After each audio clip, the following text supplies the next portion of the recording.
Politique d'ouverture, paix, sécurité, règlement pacifique des conflits, non-ingérence, respect de la souveraineté des autres États, politique de bon voisinage et de solidarité africaine. Voilà les fondements de la politique étrangère du Togo, politique prônée et promue par le président Eyadema. La politique étrangère du président Eyadema est une politique de bon voisinage, tous azimuts. Et c'est ce qui fait d'ailleurs que nous n'avons jamais eu de problème avec nos voisins. C'est vrai que nous avons un voisin qui nous avait créé des problèmes à l'époque. Et le président n'a pas manqué d'occasion pour aller dans ce pays qui est à côté de nous et faire en sorte que justement les choses, les divergences puissent s'aplanir. Aujourd'hui, avec ce pays-là, eh bien, nous sommes dans une situation de très bon voisinage et de fraternité, parce qu'en fait, le président aime à le dire souvent, mais nos pays, ils sont ce que les Blancs ont voulu qu'ils soient. Mais il nous appartient nous-mêmes d'en faire des pays frères, c'est-à-dire des pays qui ont été divisés par l'histoire, par la colonisation, et de ne pas tomber dans le piège de la colonisation qui voulait tout simplement diviser pour régner. Le général Eyadema aura été un infatigable et efficace réconciliateur. Il aura placé le Togo sur l'arc-en-ciel d'une diplomatie pragmatique et d'envergure. Le viatique de ce fervent militant de la paix est une vérité proverbiale tout empreinte de sagesse. Si la maison de votre voisin brûle, aidez-le à éteindre le feu. Sinon, la vôtre prendra feu aussi.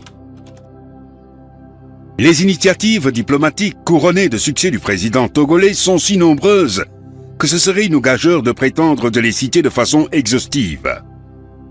Le devoir de mémoire en retiendra néanmoins les plus significatives, les plus symboliques pour donner une idée de la philosophie du président Eyadema en matière de politique étrangère.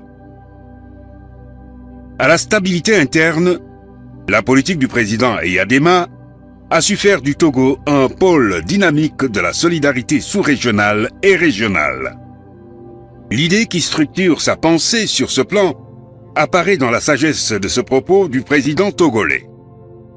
Bien qu'il existe encore çà et là sur notre continent des foyers de tension, il appartient à nous, Africains, de continuer à chercher dans la réconciliation et l'unité des solutions justes et durables à nos problèmes, car nos intérêts ne se trouvent pas dans l'éclatement des conflits. Nous pensons que si les gens qui sont à la base de la division de l'Afrique, si ces gens nous laissent la liberté, si ces gens laissent l'Afrique aux Africains, nous pouvons arriver, n'est-ce pas, à résoudre nos problèmes entre nous.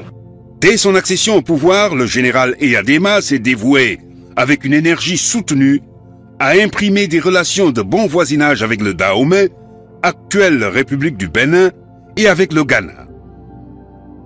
Homme d'une patience éprouvée, armé de la conviction que c'est grâce au bon voisinage et à l'entente fraternelle que l'on épargnera les populations des souffrances inutiles, le président Eyadema parviendra à dissiper avec son homologue du Ghana, Jerry Rawlings, le 26 juillet 1995, les lourds nuages noirs qui avaient tant obscurci les relations entre Lomé et Accra. Pour ce qui concerne par exemple les relations avec le Ghana, le président a mis toutes ses forces, toutes ses ressources pour que justement, eh bien, la normalisation puisse intervenir. Et souvenez-vous, le président était parti au Ghana. Il est rentré dans le même avion que Rawlings. D'ailleurs, ils ont pris ensemble l'hélicoptère de Rawlings. Et c'est Rawlings qui était, le président Rawlings qui était le pilote à l'époque. Et ça, il l'a fait pourquoi? Il dit non, il n'y a aucun sacrifice qui soit trop grand lorsque l'intérêt de nos populations, l'intérêt de nos peuples est en jeu. À ce titre mémorable, restent encore les retrouvailles entre le général Eyadema et le colonel Mathieu Kérékou sur l'initiative de feu le président Sékou Touré le 25 mars 1976 à Conakry. Pragmatique, le président Eyadema luttera pour le désenclavement des voisins du Togo au nord, l'ancienne Haute-Volta et le Niger sans accès maritime. Il joue un rôle décisif auprès de la France pour l'établissement d'une route entre Ouagadougou et Lomé. Sans compter ses efforts couronnés de succès pour l'agrandissement du port de Lomé, devenu la porte océane du Sahel désenclavé. Mieux, réaliste, pragmatique, sereine, discrète et efficace, la diplomatie togolaise, domaine réservé du président, s'est taillé une place privilégiée dans le concert des nations africaines. Sa politique diplomatique a enregistré de grands succès, car l'homme est un réconciliateur de grande renommée en Afrique. L'action diplomatique du président Eyadema sur le plan international, qui était un homme, qu'on le veuille ou pas, qui avait une certaine autorité et imposait un certain respect. Moi, j'ai vu ça dans les sommets des chefs d'État, et le président Eyadema était beaucoup respecté. Le président Gnassingbé Eyadema, quelque temps après son accession au pouvoir, s'est distingué à travers ses missions de bons offices à travers le continent africain. Des missions presque impossibles qu'il a réussi, armé de la sagesse, selon laquelle, quand le feu brûle la maison du voisin, il faut l'aider à l'éteindre. Il n'a pas hésité à chaque fois que de besoin de s'impliquer personnellement dans la résolution des conflits interafricains. Un an après son arrivée au pouvoir, au cours d'une réunion, l'Organisation commune africaine et malgache, OCAM, lui manifeste sa confiance en lui chargeant une mission. La réconciliation entre les deux Congos, divisés par un contentieux idéologique et une dispute à propos du fleuve qui les sépare. Après plusieurs navettes entre les deux pays, le président togolais réussit à réconcilier ses deux homologues. Ce coup d'essai, qui fut un coup de maître, le président Eyadema l'évoque avec une fascinante modestie, dans un entretien avec Jean-Louis Rémilleux. Il confie « Ah, je l'ai franchi ce fleuve. J'ai fait la navette entre Brazzaville et Kinshasa, je ne sais combien de fois, rencontrant tour à tour les deux présidents, discutant, négociant, levant un à un les obstacles. Eh bien, au bout de quelques semaines, les deux pays renouaient les relations pacifiques. Le fleuve Congo ou Zaïre les réunissait à nouveau. Pour mes débuts de diplomatie, ce n'était pas si mal. 1972. Un autre pari diplomatique, et pas des moindres. Réconcilier le président du Nigeria, le général Gowon, avec ses homologues ivoiriens et gabonais à propos de la sécession du Biafra. Profitant de la tenue du sommet de l'OCAM à Lomé, le président Eyadema eut le génie diplomatique de convier en visite officielle son voisin anglophone et parvient à le réconcilier avec ses pairs francophones. Décembre 1974. Le président togolais entame une médiation particulièrement difficile entre le Mali et la Haute-Volta, actuelle Burkina Faso. Un conflit frontalier à propos de la bande de terre dénommée Agaché oppose le général Lamizana et le colonel Moussa Traoré. Une fois encore, Lomé s'avère être la terre bénite de la réconciliation grâce à l'habileté politique du président togolais. Quelque temps après, Gnassingbé Eyadema prend son bâton de pèlerin pour éteindre le conflit sur fond d'une rageure guerre des ondes entre la Guinée de Sékou Touré et ses deux homologues Houphouët-Boigny de la Côte d'Ivoire et Léopold Sédar Senghor du Sénégal. Il réussit avec brio à éteindre 20 ans d'hostilité nés d'un différend idéologique en suscitant un dialogue fructueux entre les trois à Monrovia. 1979. C'est à Monrovia également que le président Eyadema, lors d'un sommet de l'OUA, parvient à renouer le fil de l'entente entre les présidents Omar Bongo et Mathieu Kérékou, qui soupçonnaient son homologue gabonais de complicité dans la tentative de coup d'État menée par Bob Denard à partir de l'aéroport de Cotonou. D'autres missions de réconciliation ont été à l'actif du président Eyadema, entre la Libye et l'Égypte, entre Hissène Habré et Gougouni Ouédé au Tchad. Sur ce dernier conflit, les mémoires qui ne sont point oublieuses gardent encore le souvenir du voyage historique du preux général Eyadema traversant le fleuve Chari alors que les obus pleuvaient de tous les côtés. 1997. Lomé abrite un sommet extraordinaire de l'OUA consacré au conflit dans les Grands Lacs.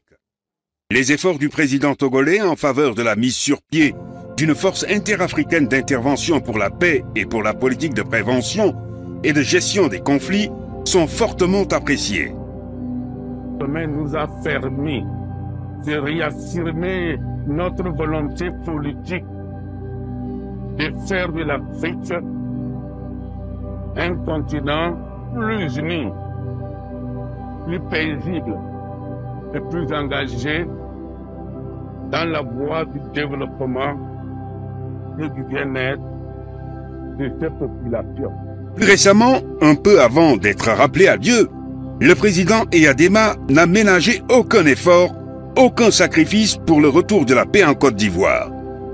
L'amitié et le respect réciproque qu'il a eu entre lui et le père fondateur de la République ivoirienne, Houphouët-Boigny, lui ont valu la confiance des partis en conflit. Au total, le président Eyadema, sur le plan diplomatique, s'est constamment et sans relâche attaché à recoudre les tissus déchirés par la vertu de la solidarité, du dialogue et de la paix entre les pays, les peuples et les dirigeants africains. De son vivant, il a fait preuve de son attachement à l'unité de l'Afrique dans la paix, la tolérance et le pardon. Panafricaniste réaliste, il n'en est pas moins demeuré universaliste dans son combat pour la justice et la paix dans le monde. Du Togo, le président Gnassingbé Eyadema a su faire la porte de la fraternité africaine une terre de dialogue, de construction de l'unité africaine et de la solidarité sous-régionale.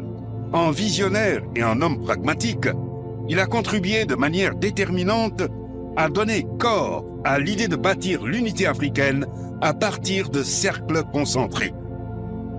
Le président Eyadema aura été, avec le général Gowon du Nigeria, un architecte de la CEDEAO, la communauté des États de l'Afrique de l'Ouest. En effet, c'est au cours d'une visite de son homologue nigérian à Lomé, en 1972, que l'idée de mettre sur pied une organisation sous-régionale a germé. Le souci étant de régler les méfiances régionales et les clivages hérités de la colonisation entre francophones et anglophones.